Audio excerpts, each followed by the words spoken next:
Hola, muy buenos días, mi querido amigo, mi querida amiga, mi querido hermano y hermana en Cristo. Dios te bendiga, feliz año. Quiero desde acá desear para ti un 2026 lleno de muchas bendiciones. Que Dios pueda conceder los deseos de tu corazón, que los deseos de tu corazón estén alineados con su voluntad. Será si estamos en las manos de aquel que nos ama, que conoce el fin desde el principio, que es el soberano y que tiene todo bajo control, un gran año. Cada día nos acercamos más y más a ese momento en el que podremos pronto ver el rostro de nuestro Señor Jesús venir en gloria y majestad por su pueblo, por todo aquel que le espera, que ama su venida, para poder vivir de manera eterna y feliz con Él, junto a nuestros seres queridos. Deseo para ti un 2026 lleno de las bendiciones del cielo de nuestro Señor. Y quiero compartir contigo una vez más el repaso que nos acompaña durante esta semana, la lección número 2 de este folleto maravilloso. El título de la lección para este sábado es Razones para agradecer y orar.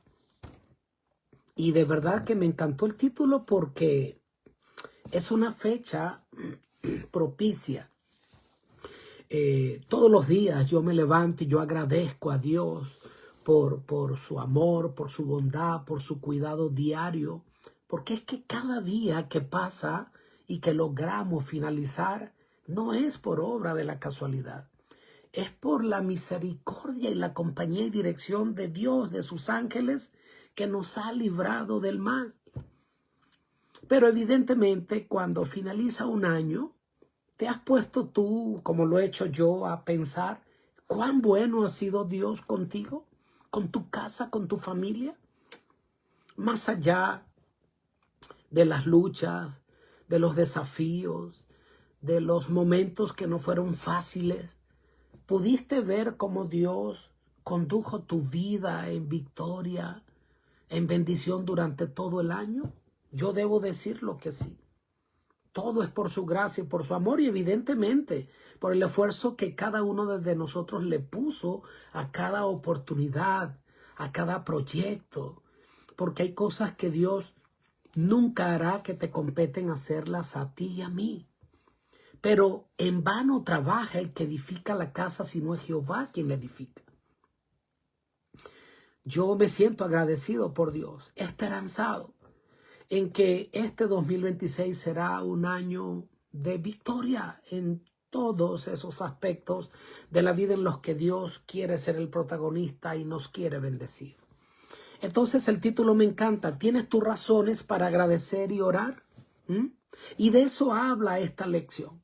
A la luz de la experiencia de Pablo, ¿de qué depende tu espíritu de agradecimiento? ¿De qué depende tu darle la gloria al Señor y reconocerle en todos tus caminos y ver que en todo momento Dios está al control y que Él quiere tu bien? A la luz de la vida de Pablo tenemos el ejemplo de un hombre que su espíritu agradecido y de fe y de confianza y su espíritu misionero y de oración iba más allá de las circunstancias temporales que le tocaba vivir.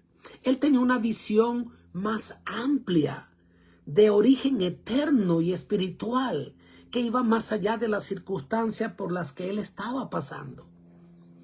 Y precisamente el apóstol inicia sus cartas no señalando problemas, lamentos, situaciones, victimizándose, sino reconociendo primero que nada la obra de Dios en su vida y en la vida de los creyentes. En Filipenses 1:6, en la carta a los Filipenses, se nos recuerda una promesa poderosa que quiero compartir contigo. El que comenzó en vosotros la buena obra, la perfeccionará hasta el día de Jesucristo. Y esto significa que Dios ha estado, está y estará al control hasta el final.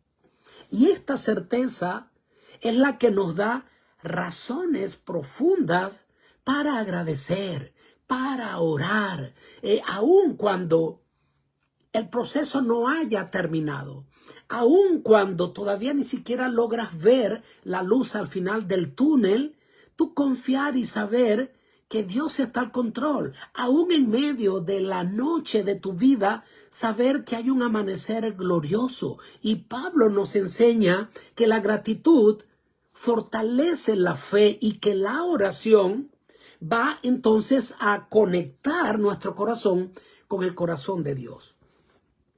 La lección para el día domingo se titula La comunión en el Evangelio.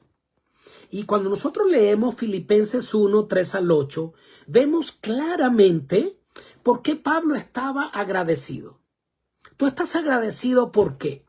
Debemos estar agradecidos por la casa, el vestido, el auto y todas esas cosas. Claro que tenemos que estar agradecidos por ello, porque son cosas necesarias y que forman parte de nuestra vida. Pero ¿qué si no tenemos esa abundancia que pues de una u otra manera pues todos quisiéramos tener para nosotros y para nuestros seres queridos? Aún así, sigue habiendo motivos para agradecer y sigue habiendo cosas más importantes que estas, que lo material o que la felicidad temporal. ¿Hay algo más? Pablo tenía una visión clara. Él tiene una visión clara donde él estaba agradecido, dice, por la comunión en el Evangelio que compartía con los creyentes de Filipo. ¿Tú estás agradecido? ¿Hay comunión con el Evangelio? Y cuando digo comunión con el Evangelio, ¿hay comunión en tu entorno inmediato? Comunión con el Evangelio, ¿qué significa?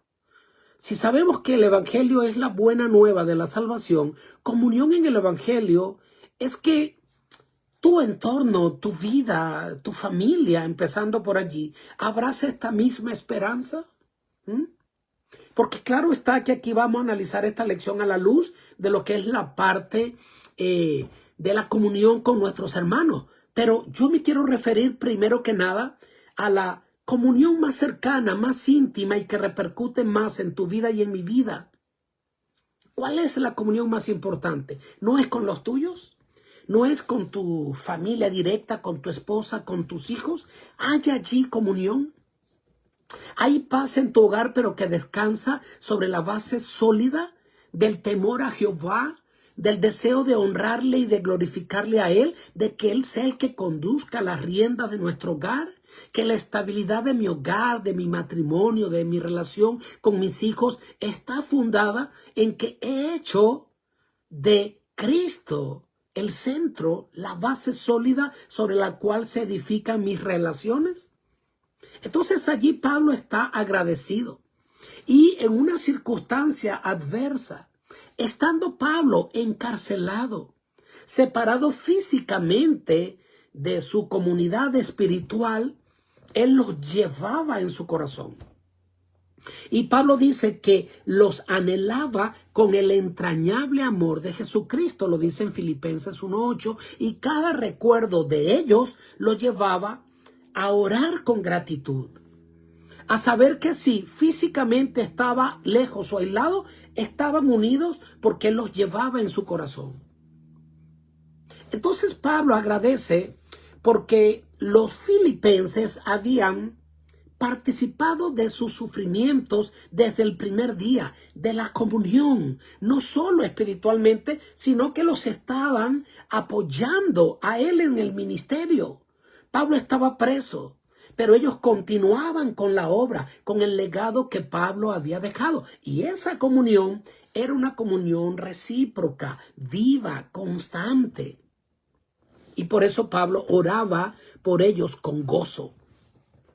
¿Te sientes agradecido por pertenecer a la comunidad espiritual a la cual perteneces, sea de cualquier denominación a la que tú perteneces?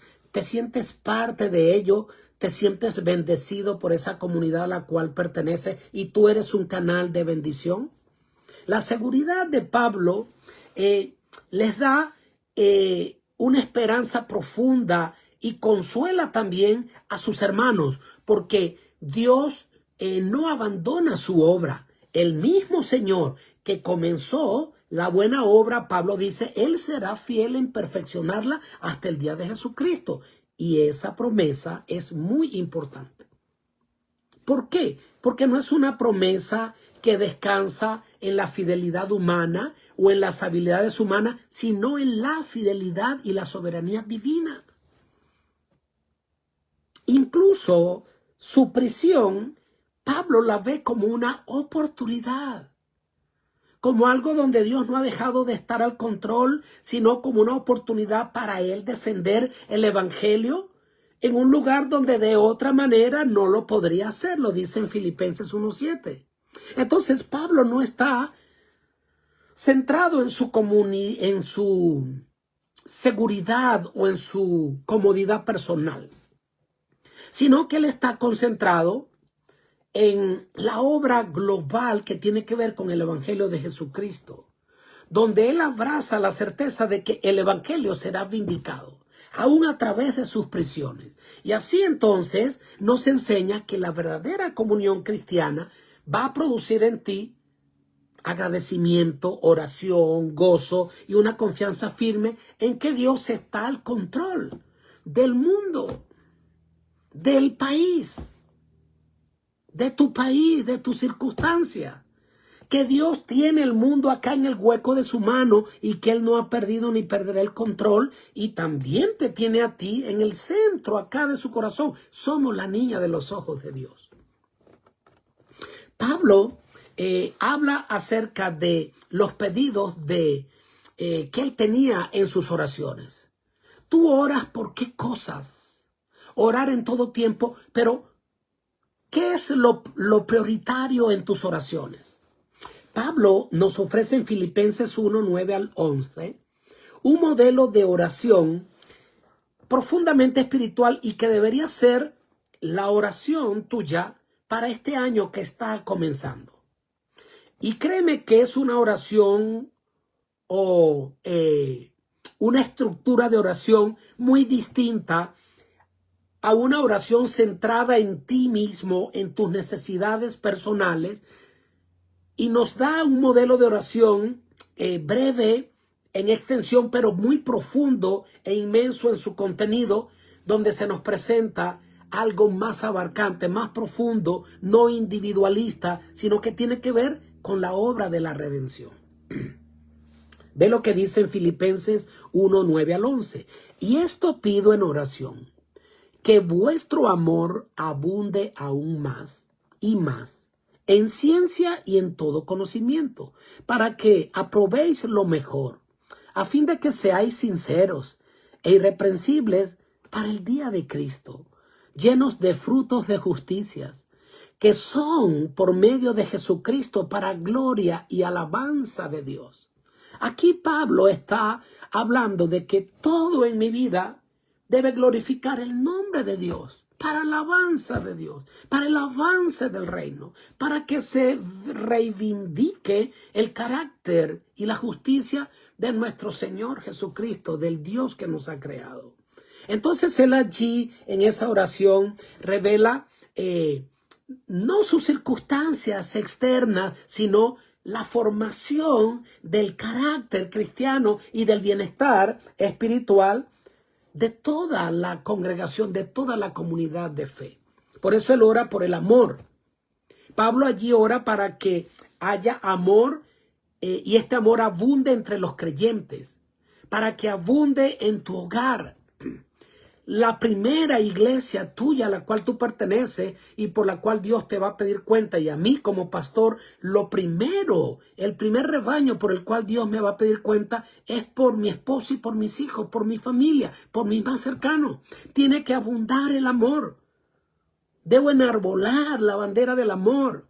Debo ser alguien con quien sea fácil vivir, sea tierno vivir, sea provechoso vivir, donde Dios tiene que moldear mi carácter y mi temperamento para que haya armonía en mi casa. Si no hay armonía en casa, entonces es palabra hueca, es metal que resuena y que retiñe, es claridad para la calle, oscuridad para la casa. Que yo sea el mismo dentro y fuera de mi casa. Y luego entonces, cuán sólido sean nuestros hogares, allí eso se va a traducir en cuán sólida es el pueblo al cual pertenecemos. Porque tenemos familias que viven en armonía, donde abunda el amor de Cristo. Y entonces dice allí que no es un amor sentimental, superficial, sino en ciencia y en todo discernimiento. ¿Ok? Este conocimiento entonces debe ser acompañado por una comprensión espiritual que nace de la comunión que yo mantengo con Dios y del estudio de su palabra. Él habla del discernimiento. ¿Y qué es el discernimiento? Es vital, porque el discernimiento es el que te permite saber y conocer el camino, pero es porque sigues al Cordero por donde quiera que va. El que te puede dar un verdadero discernimiento es Dios, porque engañoso es el corazón más que todas las cosas y perverso, dice la palabra de Dios. Ni siquiera me puedo dejar guiar por mis sentimientos, porque yo estoy contaminado. Pero cuando recibo el discernimiento de Dios, Él me va a ayudar a discernir y a tomar las decisiones correctas, donde yo voy a probar lo mejor, donde yo voy a saber distinguir entre lo excelente, lo de origen eterno, lo espurio, lo que es aceptable o lo que es dañino. La vida cristiana no solo consiste en evitar el mal, ni mucho menos en no hacer, sino en elegir lo que glorifica a Dios. Lo que pasa es que nos hemos acostumbrado a presentar un evangelio del no hagas, no hagas, no hagas. En eso no consiste el evangelio. El evangelio consiste en amar a Dios por sobre todas las cosas, y producto de que le amo y que me mantengo en comunión con Él, Él produce en mí tanto el querer como el hacer de acuerdo a su voluntad. Y luego habla de la sinceridad e irreprensibilidad. Ser irreprensible. Eso significa ser sinceros. Implica que mi vida puede ser examinada pues a la luz del sol y verse cuán transparente soy, que no tengo nada que esconder, que no hay doblez en mi vida, que hay coherencia en lo que digo y en lo que vivo, y que los primeros que pueden y deben avalar la clase de persona que soy, de ciudadano que soy, de pastor que soy, es mi familia. Que nunca va a haber incoherencia entre lo que el mundo ve en mí y lo que mi familia ve en mí. Eso tiene que ver con ser sin culpa. Significa no ser además piedra de tropiezo para los demás y no poner obstáculos a la fe mediante palabras o acciones que las personas dicen, pero es que no hay coherencia en esta persona que habla de Dios y del amor de Dios y yo conozco cómo vive. No, familia, tenemos que ser coherentes. Justicia por medio de Jesucristo. Y eso, allí Pablo concluye recordándonos que nosotros, por nosotros mismos, nada somos. No podemos hacer nada. Y que los actos de justicia son trapo de inmundicia si no van acompañados de la obra interior que el Espíritu Santo hace en nosotros. Los frutos de justicia provienen únicamente de Cristo y de la comunión que yo mantengo con Él. Y esta verdad desarrolla luego Pablo ampliamente en Romanos y en Gálatas, y es la que vuelve a aparecer allí en Filipenses 3. La salvación y la santificación no son por obras, mías, sino que es la obra del Espíritu Santo en mi vida. Entonces, para el día martes se nos habla acerca del discernimiento espiritual aplicado. Y allí cuando los filipenses supieron que Pablo estaba encarcelado, pues claro, es natural de que ellos se angustiaron, se preocuparon, humanamente hablando, pues podían haber sentido que el ministerio o la predicación del evangelio estaba paralizada porque su líder estaba entonces encarcelado. Pues sí, es verdad, ya Pablo no podía viajar, ya Pablo no podía predicar públicamente, ni establecer iglesias como lo había venido haciendo. Por eso entonces dice que ellos enviaron a Epafrodito para animar a Pablo y atender las necesidades de Pablo, de su hermano en la fe, de su líder. Sin embargo, allí mandan a Epafrodito para atender a Pablo y se encuentran con una gran sorpresa. Van a dar algo a Pablo y lo que hace es Pablo darle a ellos. Claro que fue importante Pablo saber que contaba con las oraciones de ellos, pero tal vez esperaban ver a un Pablo preocupado y quejándose, y fueron quizás, mandaron a Epafrodito para animarle, pero el animado fue Epafrodito. ¿Por qué razón? Porque allí decía entonces en Filipenses 1:12, Pablo declara: quiero que sepáis, hermano, Epafrodito, y se refiere a hermanos, porque era el mensaje que Pablo iba a llevar a la iglesia, que las cosas que me han sucedido han redundado más para bien que para mal y para el progreso del evangelio. Imagínense ustedes, ellos se encuentran con un Pablo que dice: el evangelio está avanzando aunque yo estoy aquí físicamente encarcelado. El enemigo me ha querido dañar, y claro que no, porque es que el enemigo no puede tocar a nadie sin el permiso de Dios. Aquí entonces se revela ese discernimiento espiritual que Pablo tenía. Porque donde otros veían cadenas, veían los grillos, los barrotes, las guardias que lo estaban vigilando, allí Pablo veía una oportunidad. Acá hay un campo misionero. Él no permitió que su encarcelamiento dejara encarcelado su voz y la verdad del evangelio, sino que ahora entonces él dice: tengo ahora la oportunidad de compartir el evangelio con los que están acá, con los otros presos, con los soldados. El evangelio avanza y avanza.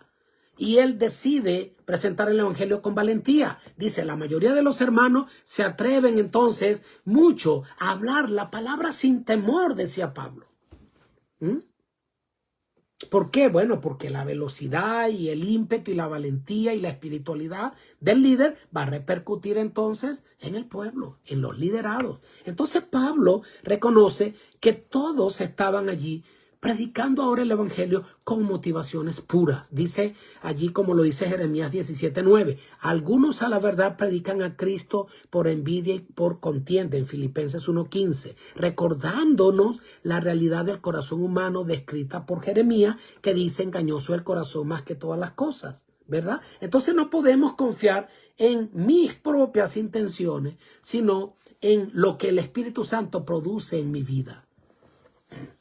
Luego entonces esto da frutos, y en los frutos del evangelio. Esta relación de Pablo, acá nos damos cuenta, en este caso con los colosenses, que nos presenta la lección, fue distinta de la relación con los filipenses. Y hay algo interesante acá. Pablo mismo reconoce que si bien la iglesia de Colosa era distinto a la iglesia de Filipos, porque era una iglesia que en Filipos él había hecho una obra allí físicamente estando presente, pero en Colosa él no había estado allí, nunca había estado personalmente con los de Colosa. Sin embargo, eso no impidió que ese espíritu de oración constante por ellos existiera en el corazón de Pablo. No necesitamos necesariamente estar físicamente en un lugar para que tu vida y tu testimonio repercuta en lugares donde físicamente quizás tú no vas a estar, porque lo podemos hacer a través de esto, que es un canal de bendición, el evangelismo digital, que llega este pequeño mensaje a otros lugares. Hoy por hoy tenemos acá la influencia que podemos ejercer a través de las redes. ¿Qué estás tú proyectando en las redes? ¿Proyectas algo que edifica y que ayuda al mundo?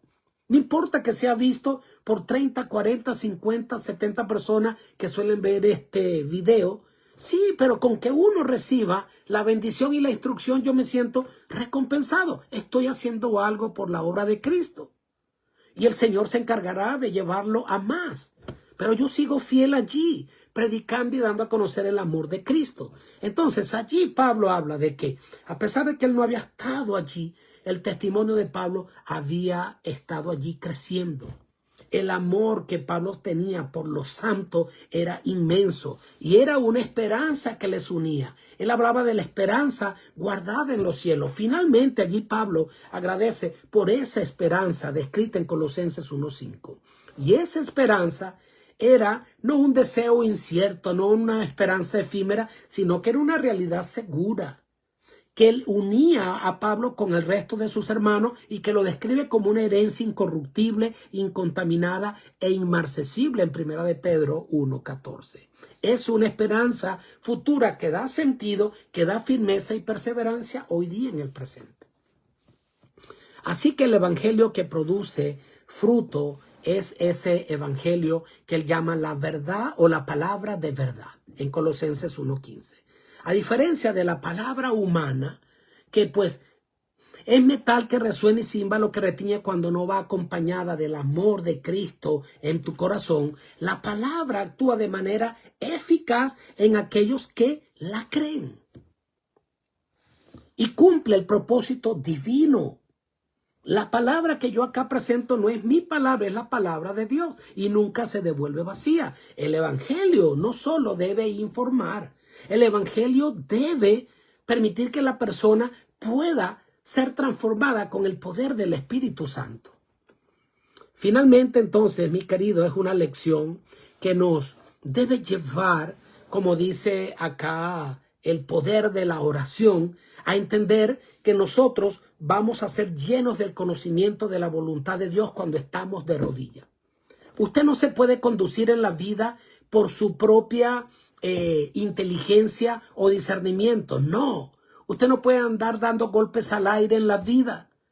Sus pasos tienen que ser pasos efectivos y ciertos, y solo usted va a poder avanzar bien en este 2026 si usted sigue al Cordero por donde quiera que va. Si usted es lleno del conocimiento de la voluntad de Dios en su vida, ¿usted sabe cuál es la voluntad de Dios para su vida? ¿O usted planifica sin Dios? Cuando nosotros, el hombre, en nuestro estado pecaminoso, no sabemos distinguir entre nuestra mano izquierda y nuestra mano derecha. Solo podremos andar como es digno del Señor si yo dependo de Él. Y de esta manera voy a poder entonces fructificar en todos los ámbitos de la vida y crecer espiritualmente. Yo deseo que tú seas prosperado en todas las cosas, pero así como prospera tu alma. ¿Qué quiere Dios para tu vida? Te quiere bendecir en todos los aspectos de la vida.